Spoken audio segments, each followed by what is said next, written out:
தைரியம் உனக்கு? விட மாட்டேயா, உன்னை விடவே மாட்டேன். இன்னைக்கு உன்னை என்ன தைரியம் என்ன நீ பார்சல் பண்ணி அனுப்புவ? யார் கொடுத்தது? ஐயோ, இந்த பொம்பளை என்ன புருஷனை போட்டு இந்த அடி அடிக்கிறா? பேக் பண்ணி இந்தா வாங்கிக்கோ. அறிவுக்கா வாங்க, நம்ம அந்த மரத்துக்கு பின்னாடி போய் ஒளிஞ்சுக்கலாம். அந்த ஆண்டி பாத்துற போகுது. விட்டுருமா, வலிக்குதுமா. வாயாங்க. உண்மையை சொல்லு, என்ன பார்சல் பண்ணி அனுப்ப சொல்லி யார் சொன்னா உனக்கு?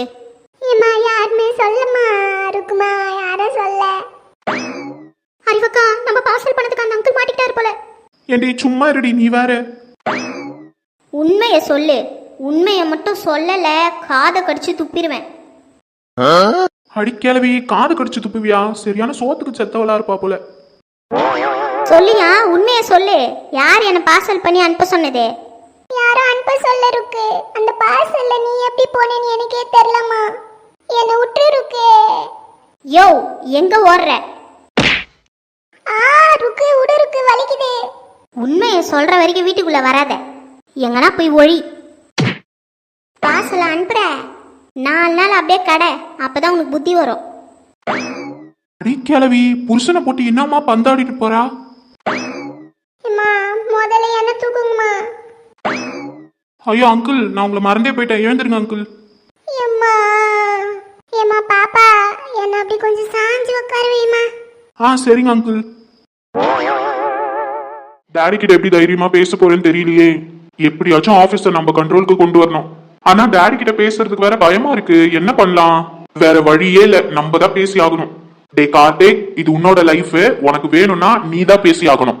எப்படியாச்சும் தைரியத்தை வர வச்சுட்டு டாடி கிட்ட போய் பேசு. அவ்வளவுதான். இன்னைக்கு எப்படியாச்சும் சம்மதம் வாங்கியே ஆகணும்.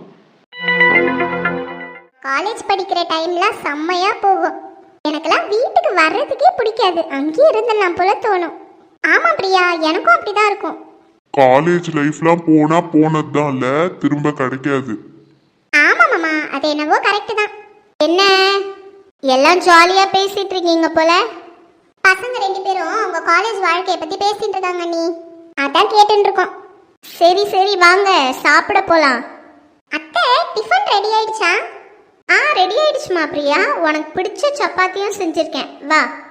டாடி வந்துட்டோம் அத்தை. எப்பவுமே நான் டாடி கூட தான் சாப்பிடுவேன். ஆமா, அம்மா சாப்பிட்டாங்களா? அத்தை டேப்லெட் போடணும்லங்க, அதனால சீக்கிரமா சாப்பிட்டு படுத்துட்டாங்க. சரி சரி. டாடி. வாப்பா கார்த்திக். அண்ணே வந்து உட்காருங்கண்ணே. நீ உட்காருமா. இல்லண்ணே, பரவாயில்ல, இருக்கட்டும், நீங்களே உட்காருங்க. உட்காருங்க மாப்பிள்ள. இருக்கட்டும் மச்சான், பரவாயில்ல. கார்த்திக் ஏதோ பேசணும்னு சொல்றாரு, என்னன்னு கேளுங்க. என்னப்பா கார்த்திக், என்ன பேசணும்? அது வந்து டாடி, நான் ஒரு முக்கியமான விஷயம் பேசணும். ஆனா அதை நீங்க எப்படி எடுத்துப்பீங்கன்னு தெரியல. ஏன்பா, எதுவா இருந்தாலும் சொல்லு, ஏன் இப்படி தயங்குற? நான் சொல்ல போற விஷயத்தை கேட்டு உங்களுக்கு கோவம் வந்தாலும் வரும் டாடி. ப்ளீஸ் தப்பா நினைச்சுக்காதீங்க.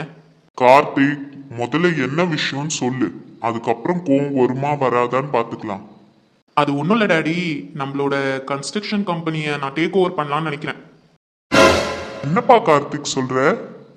ஆமாம் டாடி, இனிமே அந்த கம்பெனி பொறுப்பெல்லாம் என்கிட்ட ஒப்படைச்சிடுங்க. ஃபுல் அண்ட் ஃபுல் நானே பார்த்துக்கிறேன். நான் ஏன் சொல்கிறேன்னா, எனக்கு ஜுவல்லரி ஷாப் பற்றி எதுவுமே தெரியாது. அதை பற்றி எல்லா டீட்டெயிலும் உங்களுக்கு தான் தெரியும். நான் படித்த படிப்புக்கு எனக்கு கன்ஸ்ட்ரக்ஷன் ஆஃபீஸ் தான் டாடி கரெக்டாக இருக்கும். தெரியாத இடத்துல இறங்கி முழிக்கிறத விட தெரிஞ்ச வேலையே செய்யலாம்ல. கார்த்திக், உனக்கு எப்படி இந்த பொறுப்பெல்லாம் வந்தது? டாடி, இந்த விஷயத்த நீ என்கிட்ட கேட்கவே தேவையில்ல கார்த்திக். இந்த ஆபீஸ நீ உன் பொறுப்புல எடுத்து ரன் பண்ணினா எனக்கு ரொம்ப சந்தோஷமா தான்ப்பா இருக்கும். டாடி, உண்மையாவா சொல்றீங்க? ஆமாப்பா, இதுல என்ன இருக்கு? அப்ப என் புருஷனோட வேலை இவ்வளவு நாள் அவர் தானே நான் அந்த ஆபீஸ பார்த்துன்னு இருந்தாரு. திடீர்னு இவன் வந்து பாத்துக்கிறேன்னு சொன்னா? ராஜி, எதுக்கு இப்படி எல்லாம் பேசுற நீ இப்ப? ஆமாண்ணே, இத்தனை நாள் என் வீட்டுக்காரர் தான் இதெல்லாம் பார்த்துட்டு இருந்தாரு. திடீர்னு உன் புள்ள வந்து பாக்குறேன்னு சொன்னா அப்ப என் வீட்டுக்காரோட நிலைமை? ராஜி, அமைதியா இரு. நீங்க கொஞ்சம் வாய் மூடிட்டு சும்மா இருக்கீங்களா? நான் எங்க அண்ணன் கிட்ட தான் பேசிட்டு இருக்கேன். சொல்லுண்ணே, நான் கேட்கறதுக்கு பதில் சொல்லு. என்னம்மா சொல்ற? இத்தனை நாள் வரைக்கும் மாப்பிள்ள பார்த்துட்டு தான் இருந்தாரு. நான் ஏதோ தப்பு சொல்லியே. அவர் ஆபீஸ நல்லா தான் பார்த்துட்டு இருந்தாரு. நான் என்னைக்காச்சும் போவேன் வருவேன், அவ்வளவுதான். மீதி பொறுப்பெல்லாம் அவர்கிட்ட ஒப்படைச்சிட்டேன். அதுதான் நானும் கேக்குறேன். இத்தனை நாள் என் புருஷன் கிட்ட ஒப்படைச்ச பொறுப்பெல்லாம் திடீர்னு அவர்கிட்ட இருந்து தட்டி பறிச்சா என்ன அர்த்தம்? ஓ அப்ப நாங்களாம் எதுவும் இல்லாதவங்க, உன் புள்ள திடீர்னு வளர்ந்து முளைச்சி வந்துட்டானா அவங்ககிட்ட எல்லாத்து பொறுப்பும் கொடுத்துட்டே நாங்க சும்மா இருக்கணும் அப்படிதானே? ஏன் ராஜி இப்படிலாம் பேசுற? அண்ணி வேலை விஷயம்லாம் உங்களுக்கு எதுவும் தெரியாது, நீங்க சும்மா இருங்க, நான் எங்க அண்ணன் கிட்ட பேசிக்கிறேன். டாடி நான் கேட்டது தப்பு தான், சரி விடுங்க, மாமாவே பாத்துக்கிட்டோம். ஏன்பா கார்த்திக், அவ தான் தெரியாம லூஸ் மாதிரி பேசிட்டு இருக்கா, நீயும் ஏன்பா அப்படிலாம் பேசுற? ஏங்க ஏய் இங்க பார், வாயை மூடிட்டு சொல்லிட்டேன். மாமா ப்ளீஸ் மாமா, என்னால தேவையில்லாம சண்டை போட்டுக்காதீங்க நீங்க 2 பேரும்.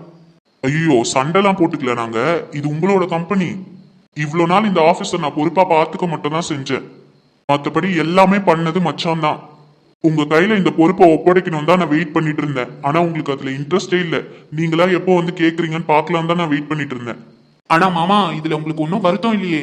அதெல்லாம் எந்த வருத்தமும் இல்ல, நீங்க ஏன் ஃபீல் பண்றீங்க? இன்னும் கொஞ்ச நாள்ல எனக்கும் வயசாயிடும், யார் இந்த கம்பெனி பொறுப்பெல்லாம் பார்த்துப்பா? பாருங்க மச்சான், நாளையில இருந்து கார்த்திக் ஆபீஸ்க்கு வரட்டும், எல்லா பொறுப்பையும் நான் அவன்கிட்ட ஒப்படைச்சிடுறேன். எனக்கும் கொஞ்சம் ரெஸ்ட் வேணும்ல மச்சான். மாப்பிள்ள இதுல உங்களுக்கு ஒன்றும் வருத்தம் இல்லைல்ல?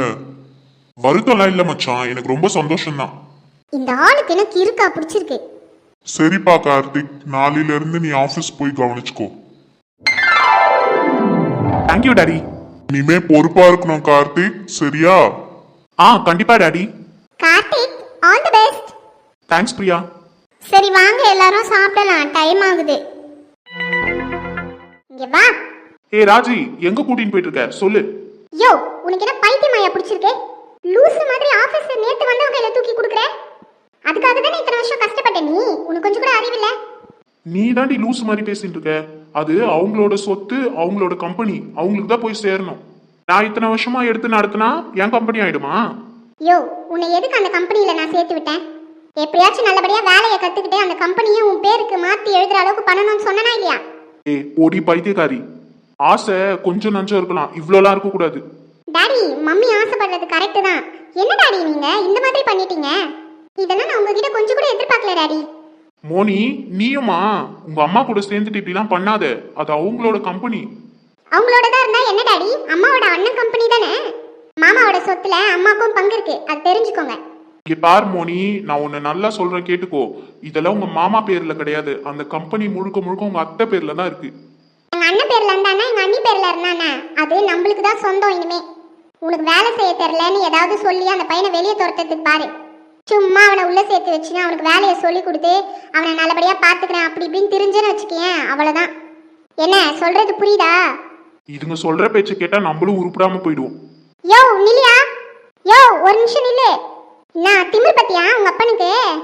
ச்சே டாடி ஏன் இப்படி இருக்காரோ, இத்தனை வருஷமா கஷ்டப்பட்டு அந்த கார்த்திக் வந்து கேட்டதும் அவன் கையில தூக்கி கொடுக்குறாரு ஆபீஸ. எனக்கு இந்த ஆளை நினைச்சா அப்படியே ஆத்திரமா வருது மோனி. விடு மம்மி, அந்த ஆபீஸ்ல அவன் ஒழுங்கா ஒர்க் பண்ணாதானே, அவனை வேலையை கத்துக்க விடாத மாதிரி நம்ம ஏதாவது பண்ணணும்.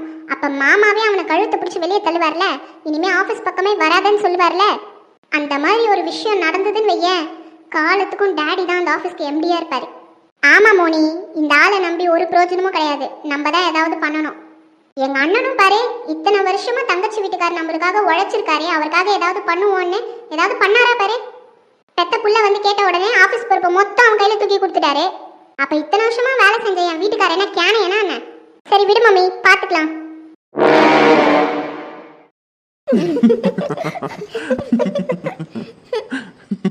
அப்புறம் அதுக்கப்புறம் என்னாச்சு? அப்புறம் என்னாச்சா, அந்த கதை ஏன் கேக்குற? அந்த கிளவி அடிச்ச அடியில அவரு பந்தாட்டம் பறந்து வந்து விழுந்தாரு பாரு. எனக்கு அந்த டைம் அப்படி பயமா இருந்தது மது, வீட்டுக்கு வந்து அதை நினைச்சு நினைச்சு செம்ம சிரிப்பு. அது மட்டும் இல்லடி, இந்த அக்கா என்ன தெரியுமா பண்ணாங்க, கிட்ட போய் அவர் மூக்குல கைய வச்சு அவர் உயிரோட இருக்காங்களான்னு பாக்குறாங்க மது இந்த அக்கா. பின் என்ன, அந்த ஆள் கொஞ்சமான அடியா வாங்கினாரு. எப்பா எனக்குலாம் அந்த இடத்துல நீ கல்லே இல்லப்பா. ஆனாலும் அது அவ்வளோ அடியும் வாங்கிக்கினேன், அந்த ஆள் வீட்டை விட்டு வெளில வரலடி, அங்கேயே அந்த தூண் மேல சாச்சின்னு படுத்துன்னு இருக்காரு. அதனாலதான் அந்த கிளவி அந்த ஆளை போட்டு அந்த வெளுக்குதுன்னு நினைக்கிறேன். 2 பேரும் சேர்ந்து எவ்வளவு வேலை பார்த்துருக்கீங்க. Excuse me. என்னை டிஸ்டர்ப் பண்றதுக்கு இங்கேயும் வந்துட்டீங்களா? எங்க நான் டிஸ்டர்ப் பண்ணலாம் வரல, ஒரு நிமிஷம் நான் சொல்றது கேளுங்களேன். வாயை மூடுங்க. நீங்க எதுவும் சொல்ல வேணாம். காலையில இருந்து நானும் பார்த்துட்டு தான் இருக்கேன். நீங்க என்ன ஃபாலோ பண்ணிட்டே தான் இருக்கீங்க. அறிவக்கா, யாருக்கா இந்த பையன்? இவன் இவ்வளவு கோவப்பட்டு பேசுறா?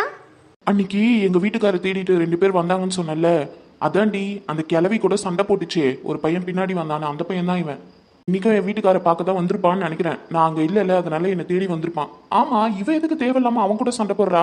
அக்கா வாங்கக்கா, என்னன்னு போய் கேப்போம். மது, என்ன அறிவக்கா? அவர் ஏன்டி சண்டை போட்டுனுக்குற? என்னடி ஆச்சு உனக்கு?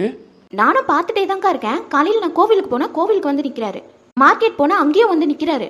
ஈவினிங் துணி எடுக்கலான்னு மாடிக்கு போனால் அந்த ஓரமாக நின்றுட்டு என்னை பார்த்துட்டு இருக்காருக்கா இவரு. என்னதான்க்கா பிரச்சனை இவருக்கு? ஹலோ, உங்களை தாங்க கேட்குறேன். என் மூஞ்ச பார்த்து பதில் சொல்லுங்க. உங்களால எனக்கு எவ்வளோ ப்ராப்ளம் தெரியுமாங்க? அந்த ஆண்டி தேவையில்லாமல் என்ன தப்பாக நினச்சிக்கிச்சு. ச்சே, எல்லாம் உங்களால தான். மது, அவர் எதுக்கு வந்தாருன்னே தெரியாம சண்டை போடாத. நீ சும்மா இரு வரு. இவரால எவ்வளோ பிரச்சனை நடந்தது உனக்கு தெரியும்ல. ஃபர்ஸ்ட் எதுக்கு வந்தாருன்னு கேட்கலாம்டி. இங்க வா. அவர் எதுக்கு வந்தாருன்னு எனக்கு தெரியும். விடுடி. ஹலோ, எனக்கு பாருங்க. இப்படி சண்டை போட்டுட்டு இருக்கான். உங்களை தாங்க கேட்கிறேன், பதில் சொல்லுங்க. இந்த பக்கம் வா, நான் போய் கூப்பிடுறேன். மது, ஏன்டி இவ்ளோ டென்ஷன் ஆகுற? அந்த தம்பி எதுக்கு வந்தாருன்னு கேட்கலாம், இருடி. அக்கா, நீங்களும் எனக்கா புரியாம பேசுறீங்க? அன்னைக்கு நான் அந்த கிழவிக்கிட்ட எப்படி மாட்டினேன், எல்லாத்துக்கும் காரணம் இவரு தானேக்கா. உங்களுக்கு தெரியாதுக்கா, காலையில இருந்து இவரை நான் பார்த்துட்டே தான்க்கா இருக்கேன். நான் போற இடத்துக்குலாம் வந்துட்டே இருக்காருக்கா. எதுக்குங்க இப்படி பண்றீங்க? உங்களுக்கு என்னதான் பிரச்சனை? என்ன வேணும்? நான் இவ்வளோ தூரம் கேட்டுட்டே இருக்கேன், சிரிச்சுட்டே நிக்கிறீங்க. கொஞ்சம் கூட அறிவில்லையா? உங்க மனசுல என்னதான் நினைச்சிருக்கீங்க? ஹலோ, எக்ஸ்கியூஸ் மீ, கார் கேக்குதா இல்லையா? நான் இவ்வளோ நேரம் கேட்டுட்டே இருக்கேன். அவளை கையை பிடிச்சி இழுத்துட்டு போயிரு. சரிக்கா. மது, வாடி போலாம். இருடி, அவர் என்னதான் சொல்றாருன்னு பார்க்கலாம். மது, நீ வா. ஐயோ விடு வரு, நான் என்னன்னு கேட்டுட்டு வரேன். மது, நீ ஒன்னும் கேட்க வேணாம், இங்க வான்னு சொன்னா கேளு. மது, வா. ஏம்மா, இந்த பிள்ளைக்கு இவ்வளோ கோவம் வருமா? இப்பதான்டா பாக்குறேன் நானு. சாரி தம்பி, நீங்க எங்க வீட்டுக்கார தேடி தான் வந்திருப்பீங்கன்னு நினைக்கிறேன். அந்த பிள்ளை தெரியாம பேசிடுச்சு. இல்லக்கா, நான் அந்த பொண்ணை பார்க்கலாம் தான் வந்தேன். என்னது, அந்த பொண்ணை பார்க்கலான்னு வந்தியா? அப்ப காலையில இருந்து நீ அந்த பொண்ணை ஃபாலோ பண்ணிட்டு இருக்கன்னு அவ சொல்றது உண்மையா? ஆமாக்கா, அந்த பொண்ணு சொல்றது உண்மைதான். தம்பி, கொஞ்சம் என்ன பார்த்து பேசுறியா? சொல்லுங்கக்கா. எதுக்கு போய் காலையில இருந்து அந்த பொண்ணை ஃபாலோ பண்ணிட்டு இருக்க? தப்பா நினைச்சுக்காதீங்கக்கா, அன்னைக்கு ஒரு நாள் நான் உங்க வீட்டுக்கார மீட் பண்ண வந்திருந்தேன்ல, அன்னைக்கு ஒரு ஆன்ட்டி நான் அவங்க பின்னாடி வந்தேன் தப்பா புரிஞ்சுட்டு இந்த பொண்ணை ஒரு மாதிரி பேசிட்டாங்க. இந்த பொண்ணு வேற அன்னைக்கு அழுதாங்களா, அதுக்கு ரீசன் நான் தான் எனக்கு தோணுச்சு. ஒரு தப்பும் பண்ணாம அந்த பொண்ணு அழுதது என் மனசுக்குள்ள கஷ்டமா இருந்ததுக்கா. அதை என்னால மறக்கவே முடியல. அதனாலதான் ரொம்ப நாளா அவங்களை தேடிட்டே இருந்தேன், ஒரு சாரி கேட்டுடணும்னு. ஆனா அவங்கள பார்க்கவே முடியல. காலையில கோவில்ல தாங்க பார்த்தேன், அதனாலதான் சாரி கேட்கலான்னு அவங்கள ஃபாலோ பண்ணிட்டு வந்தேன். ஆனா அதை அவங்க தப்பா புரிஞ்சுக்கிட்டாங்க. ஓ, சாரி கேட்கறதுக்கு தான் ஃபாலோ பண்ணியா தம்பி? ஆமாங்க்கா. ஐயோ சாரிப்பா, நான் கூட ஒரு நிமிஷத்துல உன்னை தப்பா நினைச்சிட்டேன். பரவாயில்ல, இருக்கட்டும்க்கா. அந்த பொண்ணு வந்தா நான் சாரி கேட்டேன்னு சொல்லிடுங்க. அது மட்டும் இல்ல, காலையில இருந்து நான் உங்களை ஃபாலோ பண்றதா நினைச்சிட்டு இருக்காங்க, அதுக்கும் சேர்த்து சாரி கேட்டுருங்கக்கா.